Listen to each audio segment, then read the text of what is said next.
knowledge of the deen. And a person who has knowledge of the deen is, the Prophet said, is 1,000 times more dangerous to shaitan than 1,000 ordinary worshippers who worship Allah but they don't have knowledge. They believe in Allah, they believe in the Prophet, they believe in Islam, they want to follow their religion but they don't really have solid knowledge of their deen. If there's any problem, they have to go to qualified shaykh. They wouldn't know. So, knowledge and evidence is important. This is why I was asking the brothers questions, and this is why I wanted to hear the answer, evidence. There are some things mentioned in the Qur'an, and some things not mentioned in the Qur'an. Like I gave the example of dinosaurs. The Qur'an, Allah says, is a guide, has an explanation of everything. At-Tibyan is an explanation and a guidance that explains everything. All things that you need in this dunya and in the akhirah related to your deen. Related to your deen. It doesn't tell you how to change the clutch on the Vauxhall. It doesn't say that in the Quran. And how to change the brake pads on the Nissan Micra, right? It doesn't say. It's regards to your deen. So Allah has said this is permissible, this is impermissible. Right? This is the message we gave to Adam alayhi salam, to Prophet Nuh alayhi salam, all the way down to Adam, same message. And this is the final Sharia for you. We made it easy for you, it was difficult before. In the time of Musa we made it strict because the people were very rebellious. They're telling Musa, you go and fight. You go. Ask your God. They didn't even say ask our God. If you look in the Arab of the Jumla, they said ask your God. Rabbuka, not Rabbuna. As if they got some other God. And when of course he disappeared, they had another God. It was gold. You know, they saw, oh, Malaika came, okay, let's make it. And it made noises. Dum, dum, dum. Right? Very silly people. And you have people like this, believe me, if you're ignorant, you're Muslim, but you don't know anything about your deen. If you saw a quote-unquote piercer, I say quote-unquote, right? And he was floating in the room saying, La ilaha illallah, everybody would say, Allahu Akbar, karama, karamiyah, right? They would say it's miracle, mu'ajaz.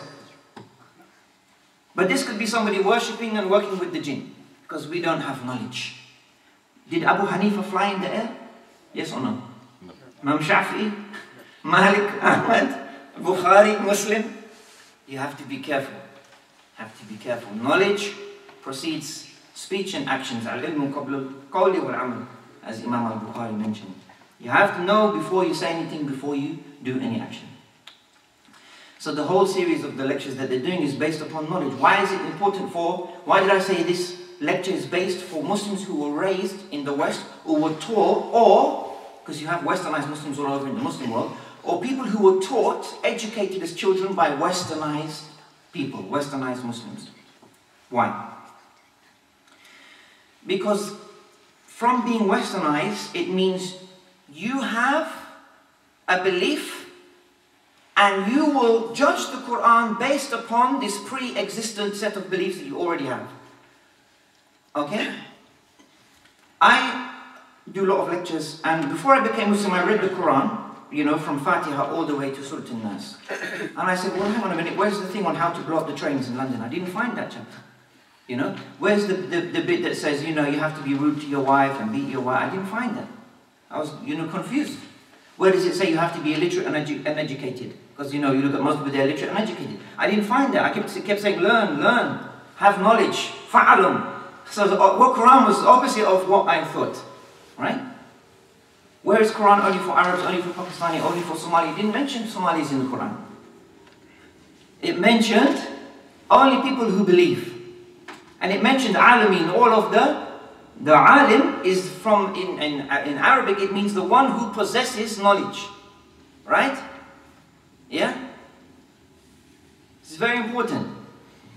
So, Rabb al-Alamin is the Rabb of, in one of the correct meanings of the word linguistically, and accepted by the Salaf and the people of Tafsir, is the Rabb of all those who have the possession of knowledge, the ability to have ilm. They've got aql, they're not ghayr aql, you know? They have the ability. Every conscious living thing. Rabb al-Alamin. So I read the Quran from chapter to chapter. I didn't find anything, I read it to be negative. I had no intention of being Muslim. I just read it to shut somebody up. I said, okay, I'm going to shut that woman up. Let me read the Quran. I'll shut her up next time I see her. I had a very nasty, you know, what you call su'niyah, you know, sul qast. very evil intention behind reading the Quran. This was 1998. No, 1997 this was. So I was kafir that time. So I had very nasty intention for reading Quran. I said, let me shut this woman up. You know? But she shut me up, really. So I read the Quran, I said, wow, you know, this is such a nice book. What can I do? I can't say anything. This South African lady telling me to read Quran, she's right, I was wrong. So I said, okay, let me read it a second time, because maybe I was on the tube, I was sleeping, I missed some dodgy stuff somewhere. Let me try and find the dodgy stuff, you know? Yeah, okay, let's see, you know? Couldn't find any dodgy stuff. So after I read Quran a couple of times, I said, you know what? I have to be Muslim. How do I become Muslim? So the only mosque I knew was the big one in Regent's Park with the gold, you know, golden color on the top. You know, every other mosque, it looked like an office building, right? But this one actually looked like a mosque. So I said, okay, let me go there. So 80-year-old Englishman there, Brian. Because you don't have to, you know, how many Muslims told you have to change your name when you become Muslim? Nobody has to change their name in Islam unless it has a very evil meaning, or a meaning connected with shirk. The only time the Prophet ﷺ, and Imam Bukhari wrote a whole book on this, made a whole chapter in his book, Adab al-Mufrad, mentioning the issue of names. And a lot of scholars have explained this book with, because there's some weak hadith there. The only time the Prophet changed somebody's name was when it had a negative meaning, or it had a meaning associated with shirk. So it was something like, you know, Abdul Uzza. He said, no, change it to Abdullah. He told the Sahaba, change it. Or someone had a name which was ugly. He said, change it. Make it something khair, something good. Okay?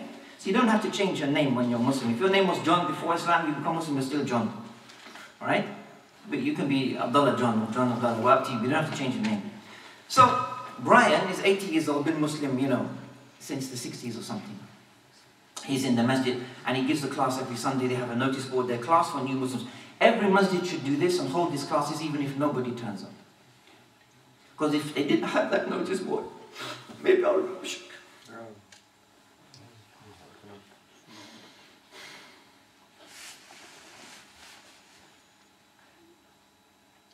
Because when you put, sorry.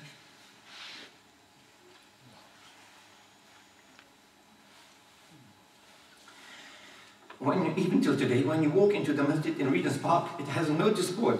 And on the notice board it says, classes for people thinking about Islam, who want to know about Islam. Maybe if they didn't have this notice board, Brother Brian doing every Sunday for no money, free of pay, old man, 80 years old, giving up his time, his family time, classes for anybody interested in Islam, for non-Muslim, Muslim welcome. Maybe if he didn't do that class, maybe I'll be mushrik today. Right?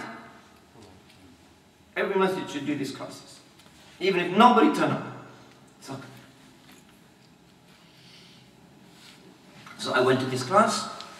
First week I went there, they were doing different chapters of the Quran. Guess what this one was? Surah Al-Ikhlas. Of all the timing, the qadr of Allah. I go on this week of Tafsir Surah Al-Ikhlas. And he played a tape by Jamal Badawi, which was quite good actually, even though Jamal Badawi is not 100% reference on Islam, has some mistakes. But in this issue it was very nice. And then we went through the verse and the meaning, and the class ended. And I said, oh, that's nice. But people were shy. Nobody asked me any question, would you like to be a Muslim? So what did I have to do? Go home back to shirk for another week. But I noticed everybody left, and they left all the chairs. Brother Brian, 80 years old. I said, SubhanAllah, let me help him with the chairs. He's like my granddad, 80 years old, you know, and he's walking slowly. So I said, do you want me to help stack up the chairs? He goes, oh, thank you, because there was like 20 chairs. So we stack up the chairs, the adhan goes, he said, oh, don't worry, leave those, we'll go and pray. I think he assumed I was Muslim. So I got in the masjid, and Regent's Park is very busy, and you know, no wudu, nothing by the way, no ghusl, nothing. And they said, okay, let's pray. So I went, and I'm in the one of the back rows, and the big tall Egyptian, 7 foot tall, and Brother Brian's next to me. Anyway, I prayed. So I came back the next week, because no one said, do you want to be Muslim? Nobody asked me my business. We're too shy, really, Muslims. We're very shy, you know? We never approach a non-Muslim. Non-Muslims, you love to be asked. So I went back the next week, and they did another, I think he was talking about pork or something. You know, that time I was eating pork, so I was interested, really? It's got all these diseases, and it goes, oh my God, I really put me off bacon and sausages that week, you know? It would put anyone off, Muslim or non-Muslim, you hear, you know, because it was scientific, you know? So then, the second week, again, he said, come and pray. I said, why not? I've done it before, I'll do it again, I'll pray. Non-Muslim, no wudu, no salah, no shahada, nothing. Guess who? Qadr Allah, the same Egyptian brother, big tall, you can't miss him, in the row again. So after the prayer, the Egyptian priest, he smiled, he said, oh, you know, how long have you been Muslim? I said, I'm not Muslim. Oh my God, he nearly, his jaw dropped on the floor. You could see his heart was going. He said, you're not Muslim. And he said, but I saw you last week. You prayed in Jummah twice and there are Muslims who don't pray in Jummah.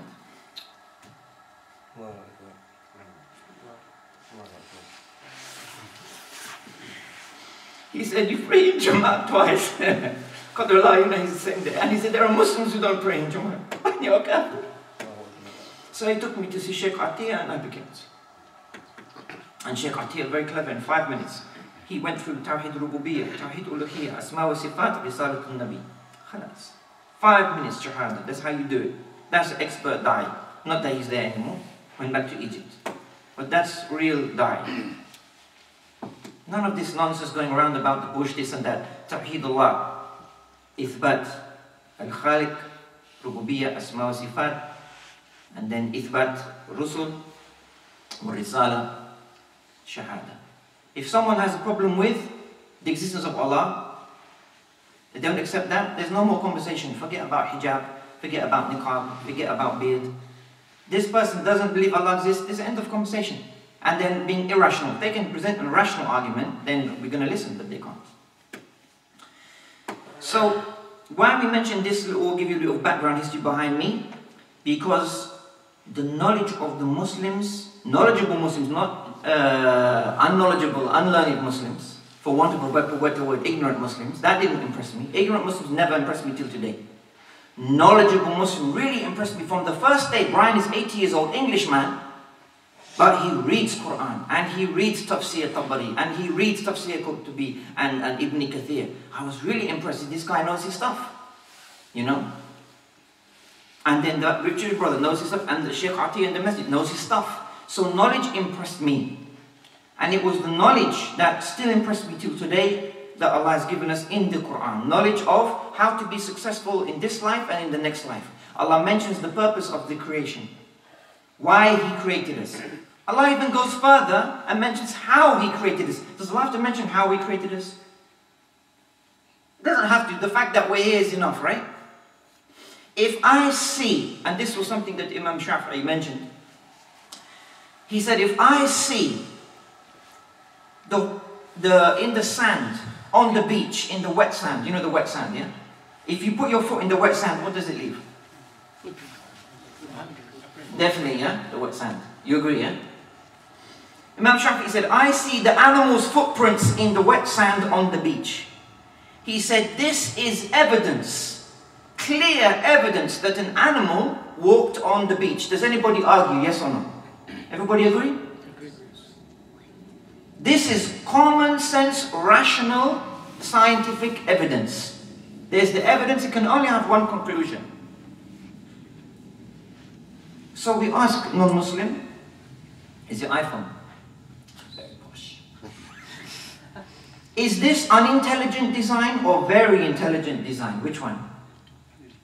Stupid Gomrah person made this, or very intelligent scientists and programmers made this phone? Which one? Very intelligent guys, right? People that have PhDs in engineering, software engineering, micro engineering, right? There's very top scientific people work for consumer, like Apple and these companies. They're on big salaries, 7-figure salaries. Okay? No, this has very intelligent design. The presence, now I have it in my hand, of intelligent design, what does that necessitate?